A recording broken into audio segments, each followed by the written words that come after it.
Cum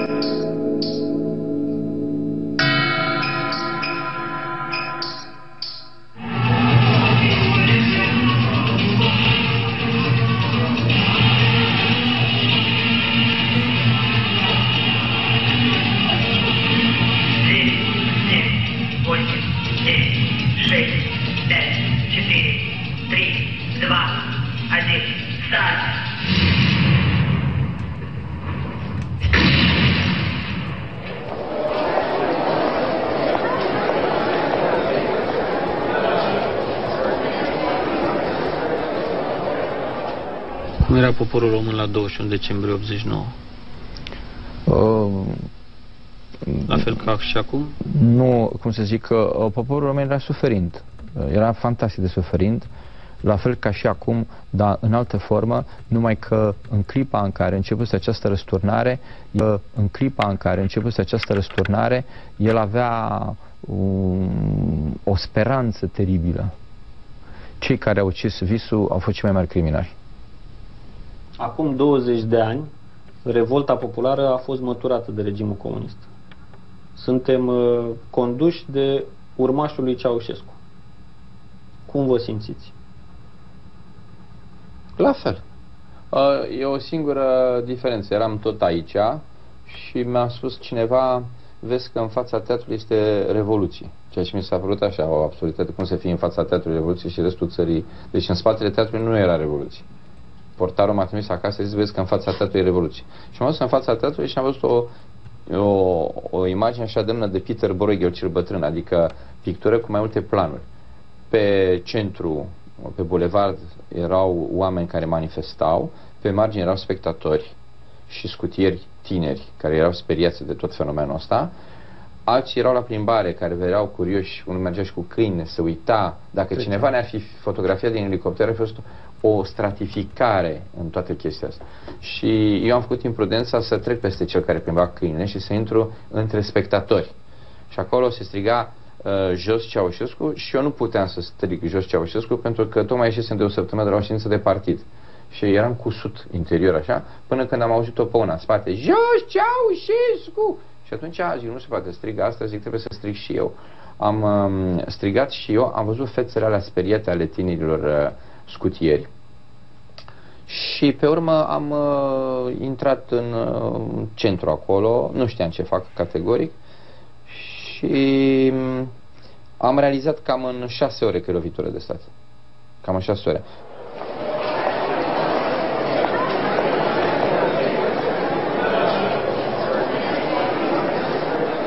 Erau copii tineri, erau copii care au fost împușcați. Sigur că lovitura de stat trebuia să se legitimeze prin revoluție. Nu putea să iasă lovitură de stat. N-avea voie. Trebuia să fie revoluție. Și atunci am împușcat un număr de.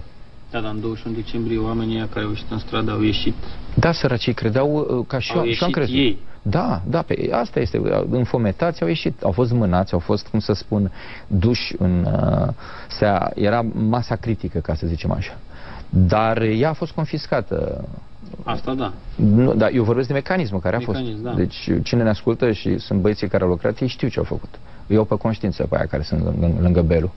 Părinții care au copii acolo și care sunt nemângâiați pentru tot restul vieții.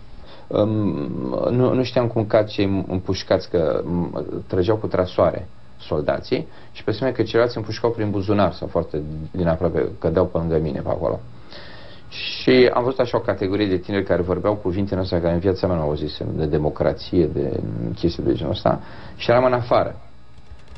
A fost ceva sinistru, a fost ceva, cum să zic, îngrozitor, pentru că pe semne că ce a fost mai bun a fost curățat în seara aia și că ei aveau nevoie de un număr. Ca să fie lovitura de stat trebuia să aibă un număr ca să fie revoluție, cu asta sau... Și a fost o dezrădăcinare a dictaturii și o continuare a... N-a fost nimic anticomunist. Pe dovadă suntem în același țarc. Nu e nicio problemă, numai că este fardat.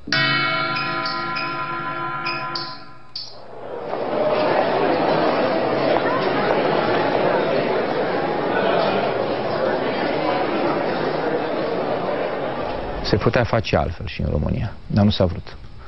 Și atunci este încă o tragedie. Încă o tragedie. Nu s-a vrut. Și exact cum nu se vrea acum.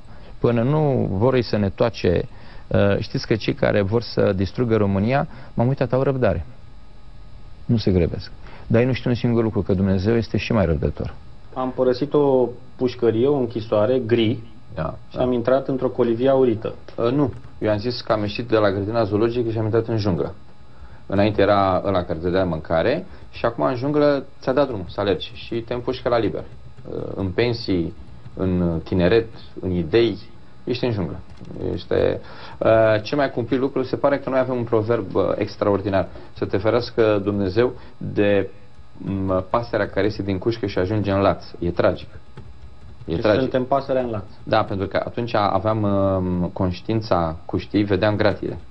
Și pe urmă, asta este tragică pentru că tu nu mai vezi cușca, nu mai conștientizezi, vezi cerul și vrei să zbori. Și ceva te trage brusc, invizibil, jos după 50 de centimetri. Și atunci era metafora aia extraordinară de care auzisem, nu am văzut-o, în filmul lui Pintilie, Reconstituirea. Se pare că i-a tăiat o cenzura. Era George Constantin, procurorul, care analiza un caz și cu niște tineri. Asta era filmul Reconstituirea, dar metafora e colosală, se potrivește. Și a scos o pungă de plastic din aia transparentă, în care erau niște păstrăvi. Se zbăteau așa cu apă, dar îi băgase în apă. Și aia săracii păstrăvi credeau că sunt liberi, dădeau cu capul în pungă. Și la un moment dat George îi scoate așa și face: sunteți liberi, bă! Cam asta e cu poporul român. Și te-a băgat cu punga aia transparentă în apa aia și el nu vede transparența așa, nu știi ce-l oprește. Nu știi ce-l oprește. E teribilă imaginea.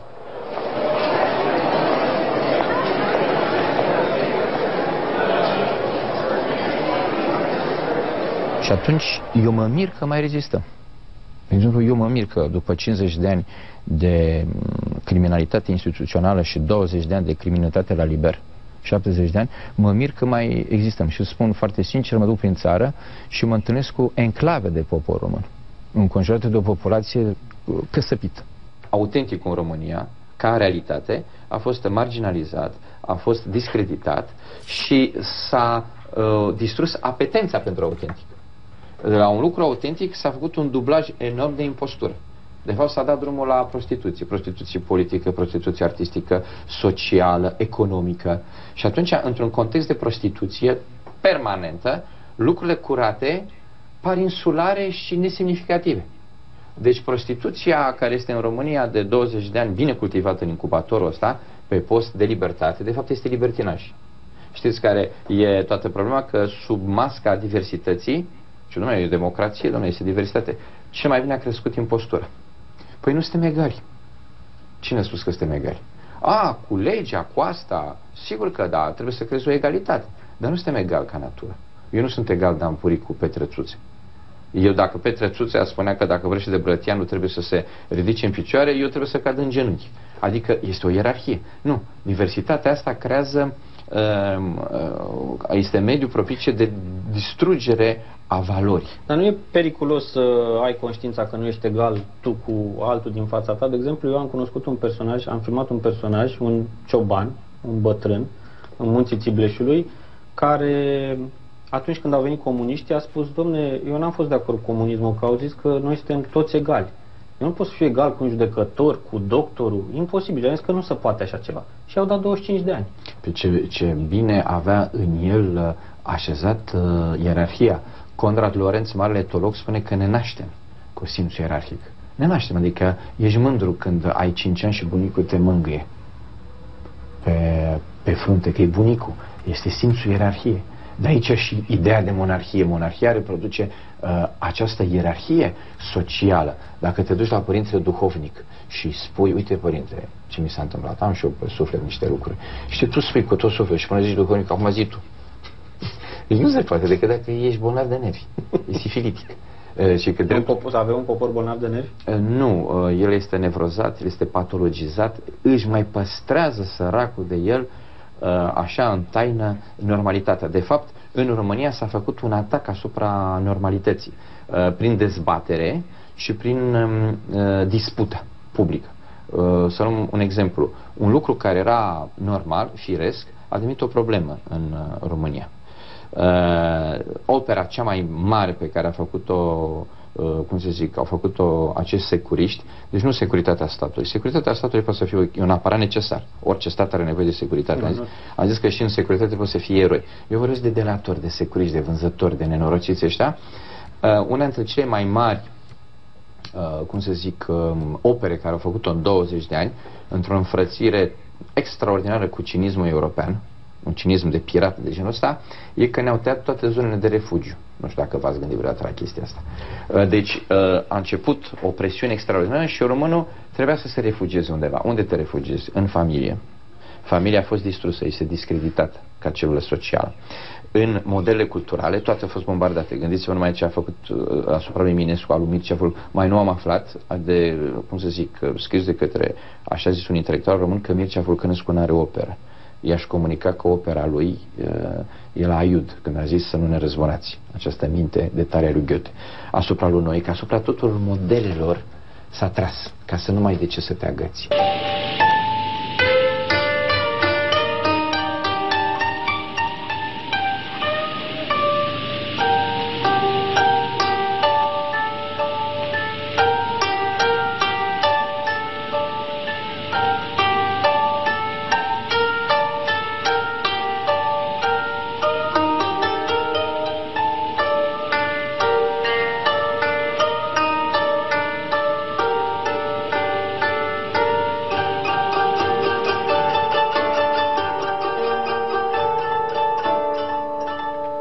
S-a tras împotriva tradiției. Au ieșit istorici care au scris că să demitizezi, adică ei săraci vor să rămân la CNP. Nu, fiecare dintre noi are o poveste în spate. Și istorie, da. O istorie, un om are o poveste. O minte strălucită a acestui popor, Mircea Platon, spunea așa, ce că ați observat în filmele cu cowboy, ăla îl ucide repede ca să nu afle povestea, că poate să-l ucidă mai repede. Deci demitizarea, tradiția, biserica, credința, erau zone de refugiu. Și astea toate sunt distruse ca să nu mai unde să te duci. Deci ne-au distrus zone de refugiu.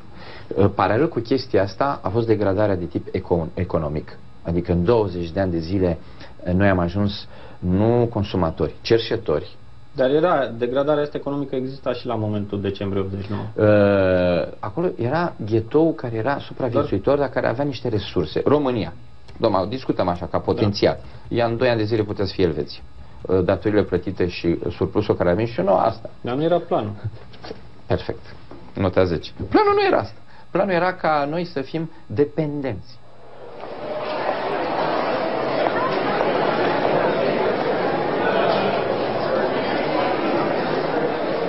Este un plan de reeducare și asta începe și prin istorie, în primul prin demitizare. 2.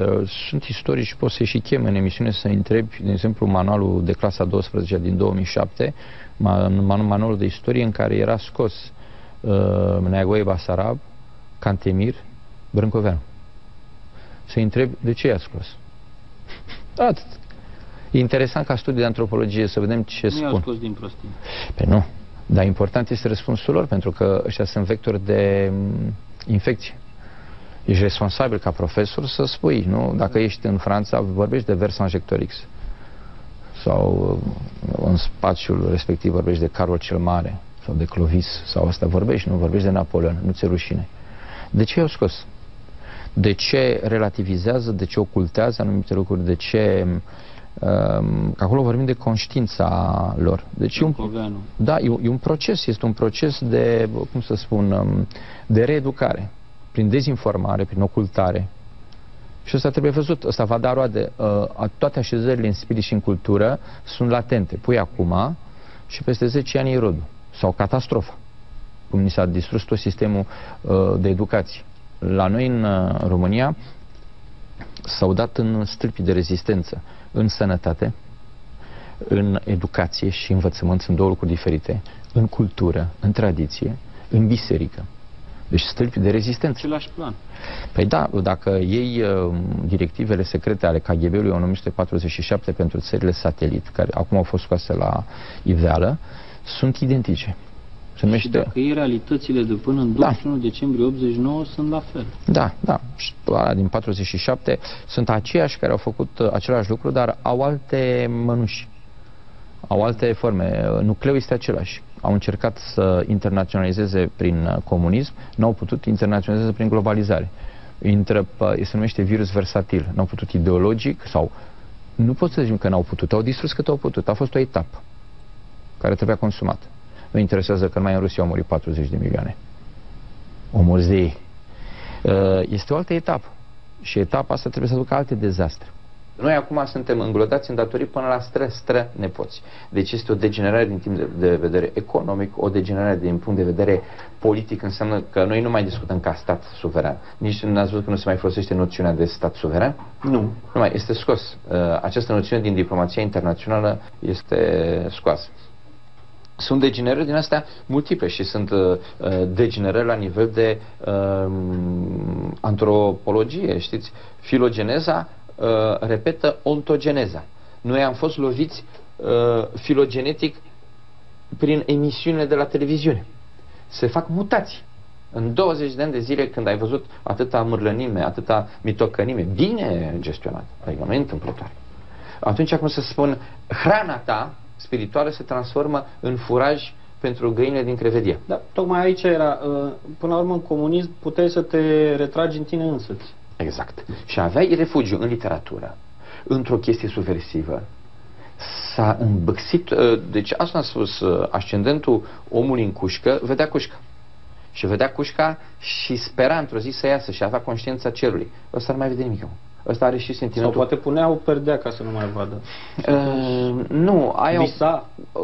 Visa, exact. Acum el are, săracul, conștiința faptului, a falsului, că este liber. Faptul că strigă, dar strigă în neant. Nu vedeți că noi de 20 de ani de zile trăim din 4 în 4 ani, noi suntem, poporul român îl văd așa, ca într-un acvariu. Și din 4 în 4 ani vine unul și schimbă apa. Dar schimbă apa. Nu sparge acvariul și ne bagă în râu. Zice, schimbăm apa și mai dă și purici de baltă. Înainte, pe acvariu aveai și o pătură pusă, nu mai vedeai, acum mai vezi pe aia din cameră. Știi? Te uiți așa, noi suntem peștii care mai uităm la așa, că ne conduc prin cameră și când vin să ne schimbe apa, noi avem o fericire ontologică, ființială. De fapt, schimbă apa. Și noi suntem prizonieri veșnici în toată chestia asta. Zicea Vivekananda, un înțelept indian, ce poate să facă micul peștișor care tot timpul este făgărit de peștele cel mare? Un singur lucru, să învețe să zboare. Și noi în perioada comunistă învățasem să zburăm prin credință, prin vis. Acum suntem la sol. Nu mai zboară nimeni. Suntem din, cum să zic, virtual, vulturi, găini. Am uitat. Dar trăim și cu ideea băgată bine în cap că dacă vrem putem zbura oricând. Dar nu mai știm că... Nu cred că lucrul ăsta mai există. Cred că nu mai interesează pe nimeni. Nu vedeți că din 4 în 4 ani poporul român intră în elecție. El este electorat. Și intră așa într-o frenezie și tot spre ce să sper, că vine alt îngrijitor. E Orwell, ferma animalelor. Eu nu cred că mai speră. Eu cred că pur și simplu, odată la 4 ani sau la 5 ani, românul caută o răzbunare. Bă, ăștia ne-au răpsit, măcar să cadă ăștia. O defulare. Și atunci se merge pe resentiment. Iar șmecherii ăștia știu. Mușcați ei, acum este, am zis, o luptă intraspecifică. Ei nu mai au opoziție. Se mușcă între ei și se vând reciproc. Atunci, mușcați aici. Și ora se duce și crede, el crede de 20 de ani de zile că există o alternativă din asta izbăvitoare. Când de fapt este un ciclu al cadrelor, într-un sistem închis, în care fiecare mimează mântuirea. De fapt este luptă pe cartier, între Fane Spăitorul și Mișu Gheară. Și atunci pe cartiere ăștia se bat. Și ăștia, săracul, românul zice, ăsta ne va izbăvi. El nu știe că izbăvirea pleacă din icoana ființei sale. Dar sunt mulți români care se duc la biserică. E bine că se duc la biserică, dar nu rămân cu ea în piept. Pentru că sărută, cum să spun, icoana și pe urmă sărută și talpa prefectului. Există o mare ipocrizie. Există, categoric. Așa zicea Ana Ionescu, biserica sfărăitoare. Dacă stăm de vorbă cu un părinte autentic, o să spună, dom'le, așa mi-a zis părintele Iustin Pârvu. Deci că ia uite pe fereastră. Da. Îi vezi cât sunt? Da, părinte, zic, ce de credincioși. Zice el așa cu ochii ea de 15 ani de aiod. Dănuț, dacă pe ăștia îi chem să aleagă între dracu și Dumnezeu, se duc toți la dracu. M-a înfiorat omul ăsta. Deci în loc să zică bravo câți credincioși, el știa actul de degenerare. Cu clasa politică în România s-a întâmplat următorul lucru. Dacă să analizăm așa foarte clar. Dumnezeu zice că clasa politică trebuie să aibă grijă de popor, în mod normal. Ei sunt reprezentanții noștri. Noi mergem pe corpul politic ale reprezentării. Eu te-am ales ca să ai grijă de mine. Ce a făcut comunismul?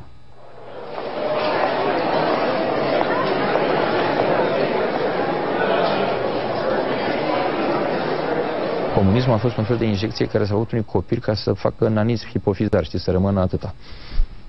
Și acum ne certă ăștia că nu ne-am dezvoltat.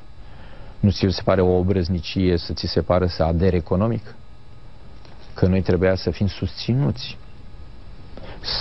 Noi nu trebuia să, cum să zic, trecem prin procese de tranziție. Noi trebuia să fim ajutați. Că tineretul din țară trebuia ajutat, trebuia schimbată structura politică, trebuia, dacă tot ai o civilizație superioară care vine, da, Dumnezeu, am greșit. V-am lăsat mai mult decât atâta. Ei spun că am interpretat greșit comunismul. În toată stânga europeană e pe baricade și strigă că, fiind o populație primitivă, l-am interpretat greșit. Și atunci vezi că, pe lângă gardul de fier, există gardul acesta, zidul acesta. E un zid fantastic, n-ai cu cine să stai de vorbă. Ei au dreptate. Ei nu au morții noștri. Comunismul a făcut, și îl dau exemplu tot timpul pe Conrad Lorenz, pentru că el, etolog fiind genial, făcea experiențe de genul ăsta. De exemplu, vrea să vadă ce înseamnă maternitatea ca instinct la animale. Și a luat o curcă. Și curca avea grijă de puișori și îi recunoștea după țipetele. Și a dat seama că țipetele, ce nu țipa în jurul ei și era altceva, dădea cu ciocul aproape că îi și omora. Și a făcut o experiență sinistră, dar adevărată. A surzit-o. A făcut o operație în care a surzit-o. Și nemai recunoscând țipetele, îi omora. Asta face clasa politică cu noi. De 20 de zile ne omoară. Ei nici nu mai pot. Dar ei cred că și-au făcut operația în mod deliberat. Nu. Ei au fost operați. Cancerul este un virus. Deci eu nu pot să... Gândiți-vă, cum să zic, până și în chestiile astea electorale care au fost acum, știți unde m-am îngrozit? Nu în faptul că e unul negru care vrea să distrugă poporul român. E o impotență fiziologică. Ei nu mai pot. E o altă natură. Ei mimează foarte bine. N-ați văzut discurs? Deci toți trei candidații vorbim în cel mai deplin respect. Eu nu fac politică. Eu fac analize. Din punctul ăsta de vedere. În cel mai deplin au promis că duc această oaie numită România, Mioriță, la pășune. Dar unul n-a zis că îi dezleagă votul. Adică legislativ noi suntem legați. Suntem distruși. E și cinism. Iar răspășunea și ăla moare din inaniție. Păi știți ce înseamnă? O Constituție care îi apără în drepturi. O legislație care a distrus, cum să spun, coloana vertebrală a poporului român, care este clasa medie. Care legislație, dacă vrei să-ți faci o casă mică, modestă, ai nevoie de 3 ani de aprobări. Ai murit și de șpagă. Dacă își tragi un ovil într-o săptămână, ăla merge perfect. Domnul Puric, stați așa o clipă. În 21-22 decembrie, poporul ăsta, lumea în București, în țară, în general, ce vedeai? Tot un gri, oameni triști, încrâncenați, priviri pierdute, mă rog, oameni îngândurați, privirea în jos. Ne uităm acum 20 de ani după. Ce vezi? Aceleași priviri încrâncenate, oameni poate mai încrâncenați. Nu cred că sunt de vină numai politicienii. La urma urmei, politicienii reprezintă ceea ce alegem noi. Da, noi cine suntem? Noi suntem reziduri săraci. Noi suntem un popor terminat. Ei au rămas neafectați. Într-un fel e un paradox pe care l-a zis. Dar mai avem totuși niște vârfuri. Noi nu știm să alegem sau nu vrem să alegem, nu vrem să vedem. Suntem terminați istoric, adică suntem obosiți. Noi nu mai avem vitalitate. Cel mai mare rău care s-a făcut în România nu a fost clasa politică din 1990 încoace. Nu, pentru că au fost coerenți. Un om care este cultivat în anumite reflexe de coerent. Intelectualitate oportunistă și de tip trădător. De la care s-a așteptat poate cel mai mult după perfect. Și care i-au anesteziat. Ei au făcut, în loc să ne creeze certitudini valorice, ei au făcut exerciții dilematice. Și nu poți să discuți. De exemplu, sunt lucruri care nu se discută.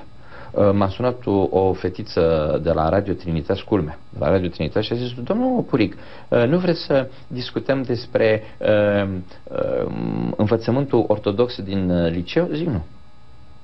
Păi, dar de ce nu vreți să discutați? Pentru că au discutat toți intelectualii. Și, domnișoara, dacă, cum să zic, sunt 1000 de proști, prefer să nu mă bag cu ei. Vorba lui chirurgului Ambroas Pare.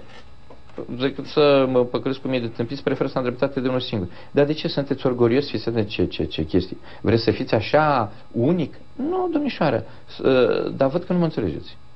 Că nu-i vreau de orgoliu și atunci am să vă spun așa. Pot să dezbat, de exemplu, moralitatea mamei dumneavoastră. Și zic, dar cum e posibil să vă permiteți așa ceva? Vreau să vă spun, Eminescu spune că biserica e maica poporului român. Dumneavoastră de ce vă legați de mama? Și am să vă spun și al doilea lucru. A fost doar o provocare. Eu niciodată nu mi-aș permite să discut moralitatea mamei dumneavoastră, pentru că o mamă este sfântă. Dar v-am dat exemplul acesta ca să vedeți ce faceți dumneavoastră. Și am să vă spun așa, domnișoară. Ortodoxia în România, creștinismul în România, e ca limba română. Nu e nici facultativă, nici obligatorie. Este. Dacă vreți, disputăm legi, amendamente de urgență, altceva. Nu vă legați, domnule, de natura lucrurilor. Nu vreți să dezbatem și rolul mamei în familie? Maternitatea este... O să râdeți, dar s-ar putea ca chestia asta să se dezbată cât de repede. Pe noi dezbatem orice. Da. Țara moare, este degenerată din toate punctele de vedere și a apucat dezbaterea icoanelor. Dar nu vedeți că drepturile omului devin instrumentalizate? Unul dă telefon și brusc în fracțiune de secundă de la Bruxelles 2000 de ani de tradiție și o Constituție așa, sau cum să zic, o Constituție așa cum este ea, este distrusă. Pentru că unul vrea să dezbată o problemă. Dar dacă eu dau telefon la Bruxelles și zic că mă stresează dușurile din țară, problema nu se pune. E absurdă. Dar dacă se leagă de o chestie care e legată de tradiție, nu s-a băgat legal, cum să zic, nu s-a băgat prin lege, pardon, icoană. Le-au băgat așa. Vorba lui Bibanu, de ce? De Hegel. De aia. Sunt anumite lucruri care nu trebuie dezbătute. Și atunci noi, ce am zis de la început, prin dezbatere și dispută, am dereglat normalitatea, reperele unui om. Am început să se vorbească penibil de mult de minorități. Și nu s-a vorbit normal de geniul poporului român, care spune așa, câte bordei, atât obiceiuri. De coexistența, de fiziologia, am zis, Dobrogea este exemplară pentru întreaga Europa. Ar trebui să scoată maculatorul, sunt 16 etnii, dacă nu 18, în care n-a fost cu plăcuțe bilingve, trilingve. Și vreți să citiți o chestie de coexistență? Părinte ortodox, Părinte Gheorghe Calciu, la Mahmudia. Făcea chestii ale lui la biserică, se ducea la mahomedani, acolo vedea la Coran cum învață ăia, se ducea la ucrainii pe calendare vechi și nu era pluriculturality, nu era multiculturality, nu era. Tatăl meu născut în Dobrogea așa spunea, că circulau lucrurile, el lua pască de la, era copil, mânca pască evreiască de la evrei, ea mai mâncau pe șostache de Paști, mâncau baclava împreună de la turci și atunci înveți de la ăștia mici o chestie care numai neamul ăsta a putut să o secrete. Acte de degenerare. Poporul român este popor creștin, categoric. Dar populația este terminată. El zice să moară capra vecinului. Nu, stați așa o clipă. Populația e terminată sau poporul e terminat? Populația. Populația e din ce în ce mai este majoritară. Și poporul noi ne retragem pe enclave, pe insule.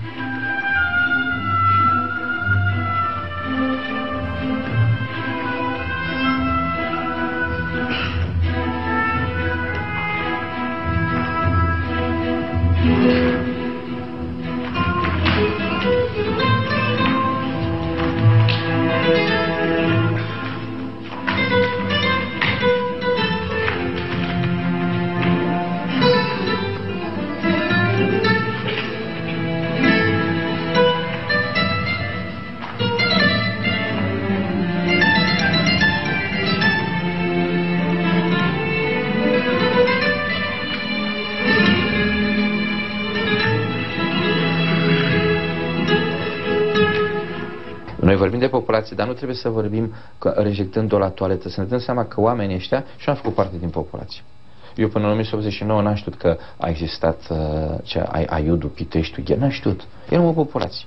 Eu n-am știut că au murit pe front cum au murit, că au murit în închisori comuniste peste 300.000 de inși, că am avut singura mișcare de partizani unică în Europa. N-am știut. Eu eram o populație.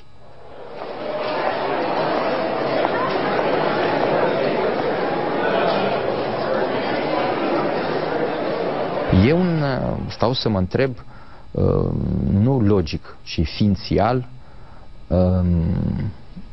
de miracolul acestui popor chiar așa mutilat și cățăpit cum este acum, că el își duce, nu sisific, destinul. Sisif, săracul, îi dădea un bolovan și îl urca și cobora fără sens, era un chin. El își duce crucea pe Golgot. El are sens. Poporul român, fiind creștin, el are sens în suferință. Ăia care au murit în pușcărie nu au murit într-o inutilitate. Martirul întotdeauna înalță sensul vieții. El trăiește mai mult pentru ceva să vie decât pentru ceea ce este. Și nu utopic. Nu prețuiește foarte mult prezentul dacă este mizerabil. De-aia zicea Sfântul Apostol Pavel, nu vă potriviți chipul acestui veac, pentru că veacul este mizerabil. Și atunci 12 prăpădiți au luat-o în răspăr. Acei 12 prăpădiți, între ghilimele, erau apostoli. Poporul român, în esența lui, cu, cum să zic, cu o grație fantastică și aproape într-un anonimat absolut, își duce crucea. Dar vreau să spun așa, lucruri de degenerare, și că să moară capra vecinului. Nu ești creștin când zici așa. Pe urmă, să moară vecinul, dar să-i trăiască capra. Iar mai nou zice să moară vecinul cu capră cu tot. Deci cinismul acesta a intoxicat. Și vine un puști de 7 ani care răspunde la întrebările acestui minuni de profesor Dorel Zaica. Pe vremea comunismului punea întrebări la puști. Și ăla de 6-7 ani zice așa: să dea Dumnezeu să moară dracul vecinului. Și ăla te recuperează creștin din spate. Deci toată această degenerare a noastră e recuperată de un țâșbuști. Cine l-a învățat pe ăla?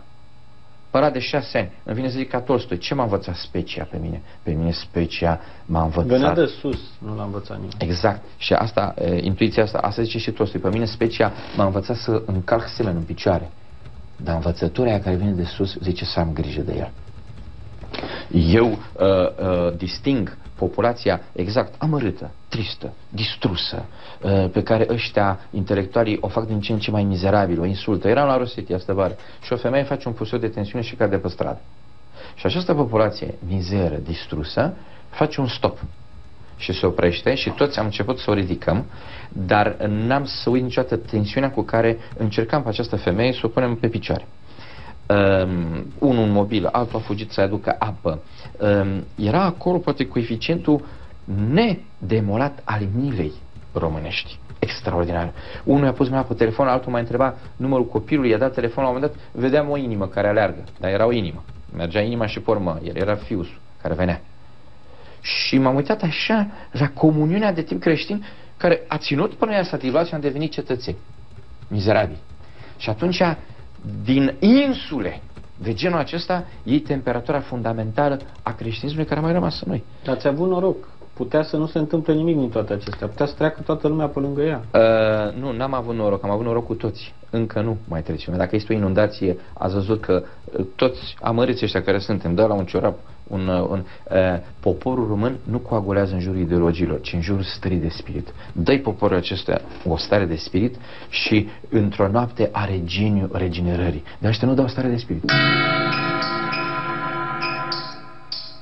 Eu am văzut la inundații oameni care stăteau și se uitau la bieții jandarmi și le zicea: scoate-mi noroiul, scoate asta, da. Când termin, vreau să intru în casă. Da, am văzut. Da, am văzut, astea sunt, repetăm, am văzut forme de tip degenerativ și este foarte bun exemplu, pentru că el denunță România paralelă, adică ăla care de Sfântul Andrei stătea ca nesimțitul în cârciumă cu apa până aici și bea și bietul soldat se lupta ca să scoată și la numele Sfințeniei zicea că n-am voie să lucrez, că e Sfântul Andrei. Și asta este, cum să zic, impostura din ortodoxie și fariseismul, dar văd și partea elaltă.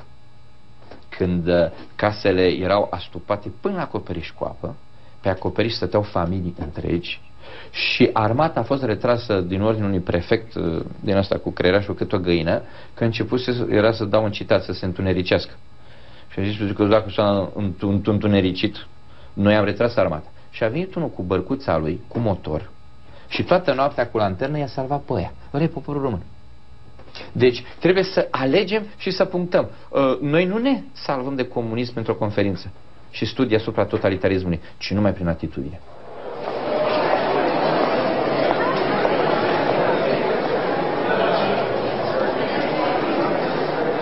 Atâta timp cât ești o conștiință, trebuie să denunți pericolele astea și să-i faci pe oameni conștienți că oricum lumea nu le aparține lor. Lumea asta aparține lui Dumnezeu, asta trebuie să se știe. Ei nu sunt decât cei care împiedică mersul pun piedici. Dar copilașul tot va merge în picioare. Dar trebuie să spun, bă, și așa mă chinui eu din natură să merg. De ce mai pui și tu piedică? De ce mai intervii tu într-un mod criminal și mai faci și o injecție ca să nu cresc mai mare? Într-o analiză în asta foarte lucidă, noi trebuie să vedem și termenii de degenerare. Când a fost aici în 23-24, aici în Rosetti era o coadă imensă la miei de zghețați și la portocale, dar paralel treceau și camioanele cu coșciugi sau taxiurile din astea papuc cu tineri împușcați de la televiziune. Mi-aduc aminte, eu căutam pe fratele meu care și el a fost împușcat în genunchi, în picioare, și căutam disperat și n-a spus niciodată cum li se bălângăneau picioarele și legați așa cu câte o banderolă. Era pe semne costul, prețul pe care trebuia să-l plătească, iar populația era la mii de zghețați. Poporul se sacrifica și poporul nu erau numai tineri vieții, martirii ăștia care au murit, ci părinților. Dați seama că mă gândesc tot timpul, eu făceam baruri de noapte și noaptea treceam pe aici, pe la universitate, și tot timpul noaptea pe la 1-2, noaptea prin 91-92 îmi venea să plâng, pentru că acolo au murit oameni. Și acum erau curve de noapte, erau din astea, și zic că aici au fost sufletele lor care au strigat, și mă gândesc tot timpul la părinții care se duc acum după 20 de ani de aprindul lumânare, ce este în sufletul lor? Că ăla e prețul. Ăla e prețul. Atâtea le-a mai rămas. Da, dar ăla este prețul pe care noi l-am dat. Atâta timp cât există morții aceia, există părinții aceștia și există lacrima aceasta, eu nu am cum să deznădăjduiesc. Eu pot să văd cu luciditate, eu pot să bag în calcul ceea ce a spus formidabil de bine, dar nu în atitudine. Pentru că dacă n-ar fi și părinții ăștia, dacă n-ar fi memoria, dar, cum să spun, am citit în România Literară, că e o revistă extraordinar de bună și, cum să zic, echilibrată, dar din când în când are și articole. E un băiat de serviciu acolo, nu plătit, nu dau nume că n-are nume, în care a zis că dacă ar fi să caute demnitatea în poporul român, n-ar găsi, domnule. Și mi-a dat exemplu pe un polonez, și ăla alcoolic. Eu n-am nimic cu polonezii, că sunt un popor demn. Deci băiatul ăsta nu găsea nicio demnitate în poporul. Nicăieri.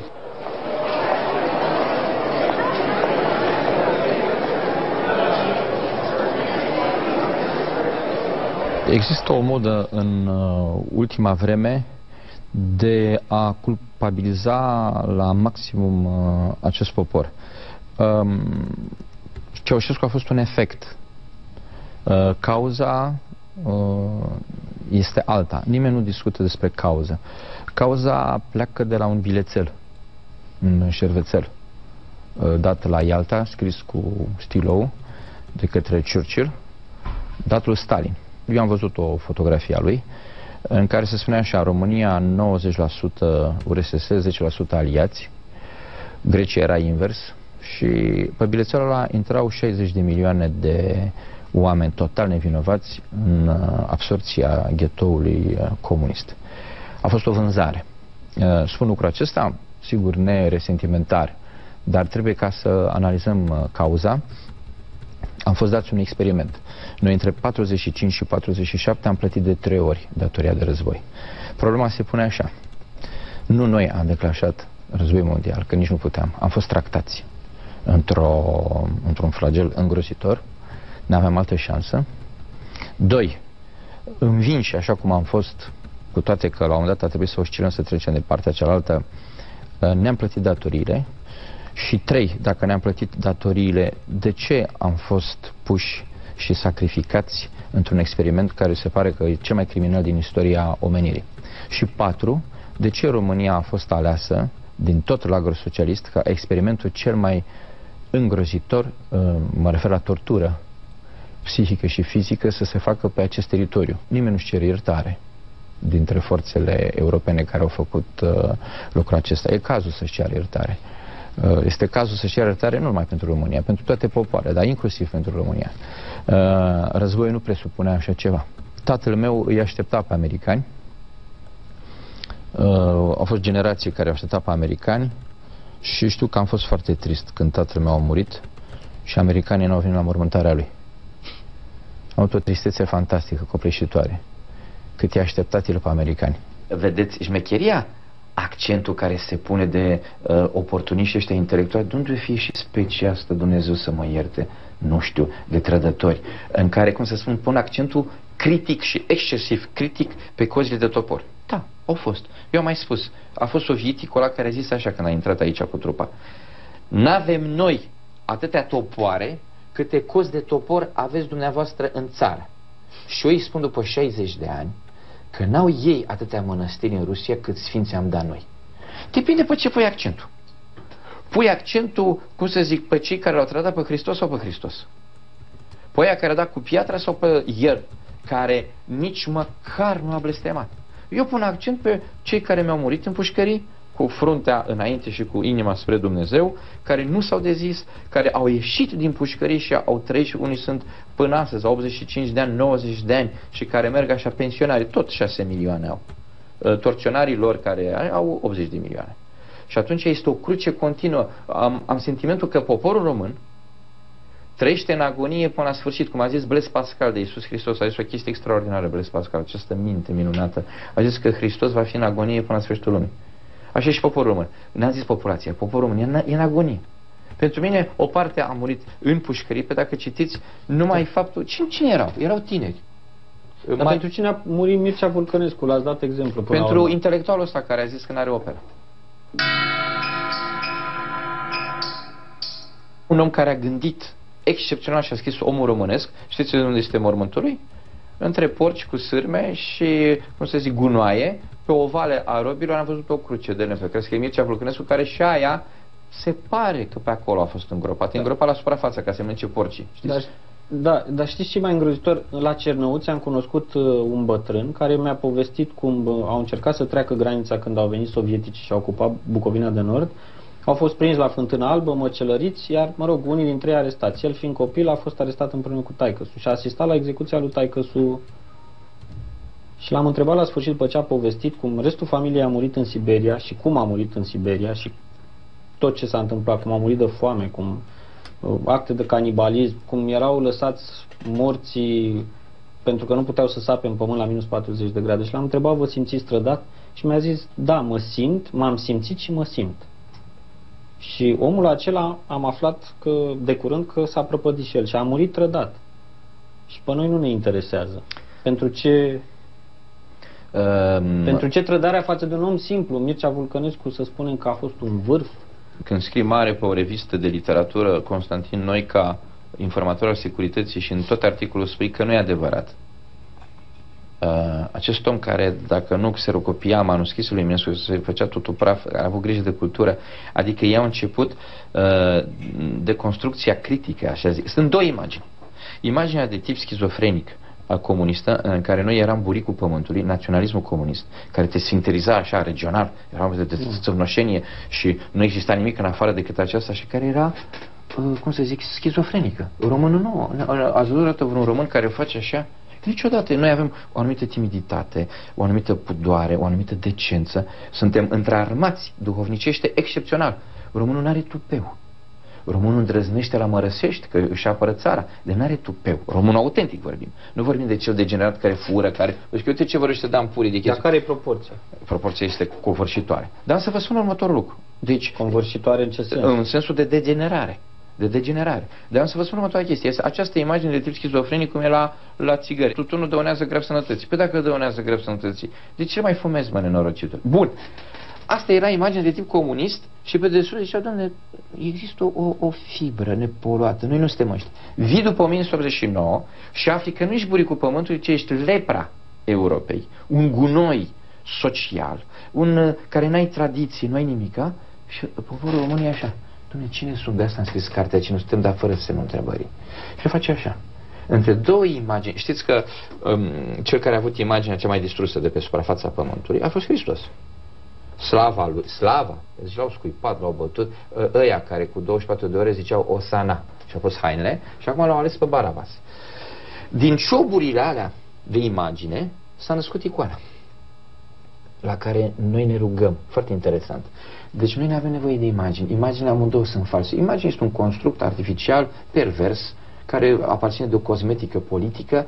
Când eu gădau de imaginea României în lume, este ceva sinistru. Ăștia bagă gunoiul pe dedesubt. Eu vreau să folosesc icoana unui neam. De-aia Mircea Vulcănescu a zis așa, după 1918, după 20 de ani, era o nedumerire, și că ne-am unit politic, dar nu sufletește. Nu sufletește. și zice el, trăim o mare nedumerire, cum o trăim și noi acum. Și zice un lucru extraordinar, avem nevoie de o nouă icoană a neamului. Poporul român trebuie să spargă imaginea construită despre sine. El are nevoie de icoană. Și nu se ce icoană. Dacă te duci la țară, la bunica, ea nu-ți povestește ce spune Dan Puric acum toată termenul acesta. Ea se uită într-un anumit fel. Cum a zis Teofil Purăianu, Dumnezeu să-l odinească. Am aflat din Evanghelie că Hristos a înviat. Am aflat. Da.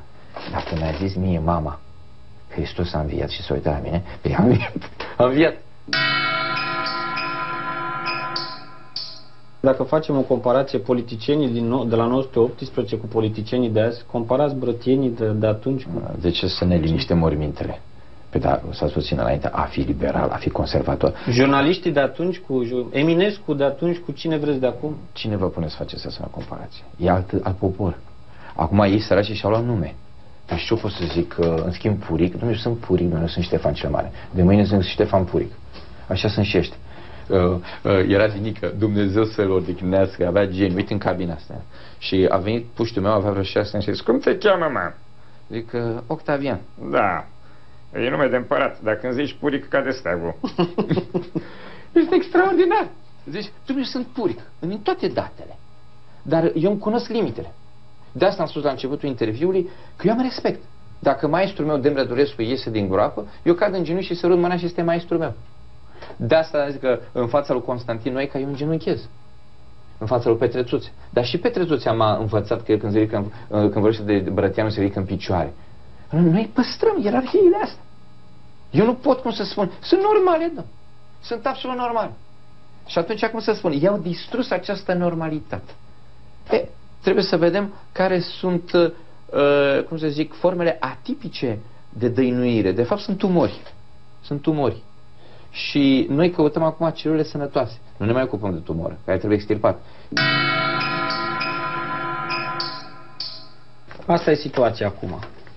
După 20 de ani. Știi cum e cu asta situația? Știi bancul, nu? No. Cu țăranul român, 40 de grade afară, cald, cu căciulă în cap, cu șubă, transpira și întreabă, bădie, nu ți-e cald? Ba da, păi și de ce nu scos căciula? Asta e situația. El era pregătit pentru iarnă.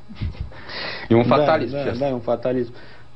A existat celebra replica lui Brucan, Stupid People, și a spus că românilor le trebuie 20 de ani pentru a ajunge la democrație. Au ajuns, au rămas în urmă sau au întrecut? El a avut dreptate pentru că el a știut cât a băgat în injecție. Știți? E ca felcerul ăla. A știut cât ține serul. Ce a ajuns la democrație? Am mai zis, să fie o prostituție, n-ai nicio legătură. Ei se folosesc de perdeaua asta.